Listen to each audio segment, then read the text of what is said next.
around the clock to get the power back on.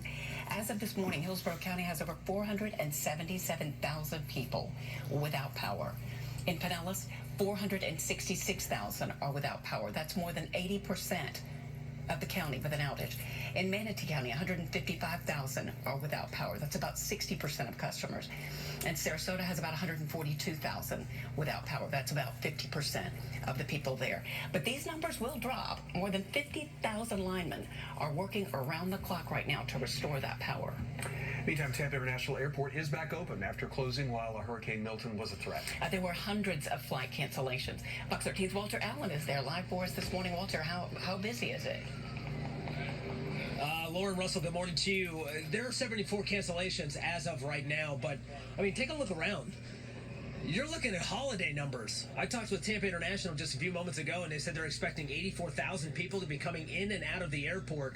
So they're making up for lost time, the couple of days that they were closed, getting people out of here on top of the flights that were already scheduled for today. So 84,000 that are expected to come in and out of here. But like you mentioned, cancellations, delays. There's a decent amount of cancellations and delays coming out of Tampa International. 74, so that's about a quarter of the flights that were supposed to leave today are canceled as of now. So if you are leaving, or if you have friends and family that are leaving Tampa International today, or if they're coming in, there's a decent amount of delays and cancellations arriving as well. You're going to want to check with your airline before you head down. But as far as the airport itself, how did they do with Hurricane Milton? They actually did pretty good.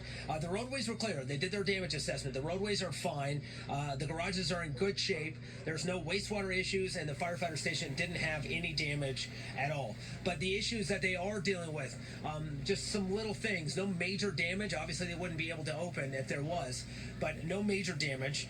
They had a little bit of issues with the fuel depot. They lost power, so TECO is assisting with permanent repairs. 6 of the boarding bridges, that's what takes passengers from the plane to the gate. 6 boarding bridges were damaged. There's a little bit of debris removal on Airside C on the shuttle. On the shuttle track there. There was leaks in the main terminal, and then there was a little bit of structural damage in one of the hangars.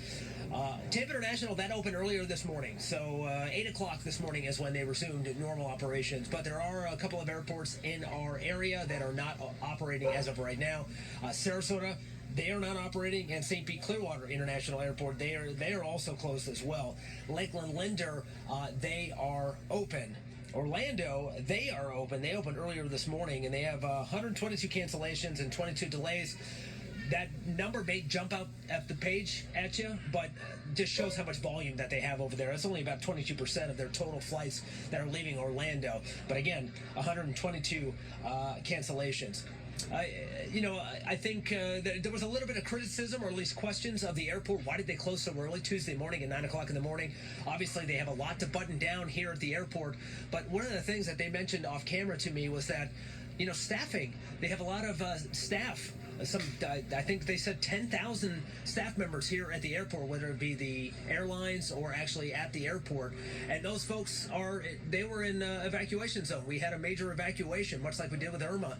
So a lot of those folks had to leave work, and they had to get their families out of harm's way. So that's part of the issues with closing down an airport and opening back up. They had to make sure that they could staff it before flights started coming in and out. But again, this place is bustling. You would think it's Christmas. It's Christmas in October here at Tampa International. Guys? Listen, I love to see things looking a little more back to normal on the concourse, I have to say.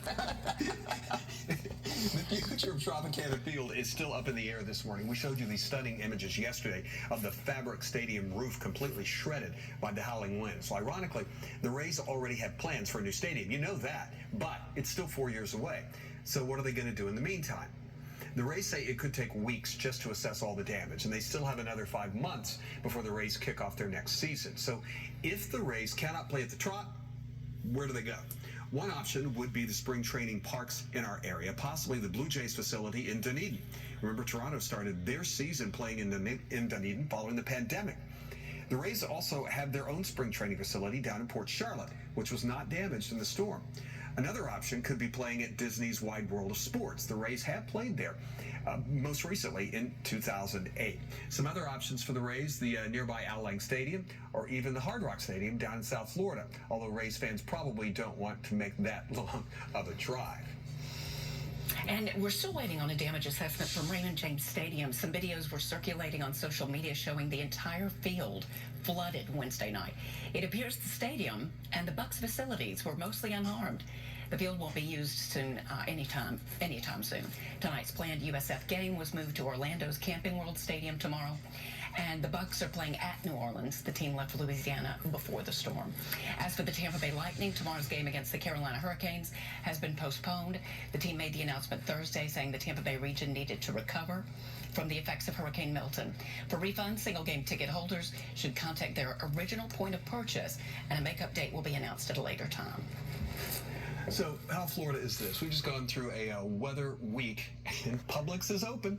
Well, some Publix anyway. Their store hours vary, but your favorite may be working on a reduced schedule. Some gas stations are opening their doors, but remember, it's going to take some time to get the fuel in. You can find the open stations by checking out gasbuddy.com. We noticed some pizza places are open too, so you should just call around before looking for something. But be aware, there could be some long waits for things. And it's been a long week covering Milton's arrival and the aftermath. To find the latest stories and updates, we've got all that and more on our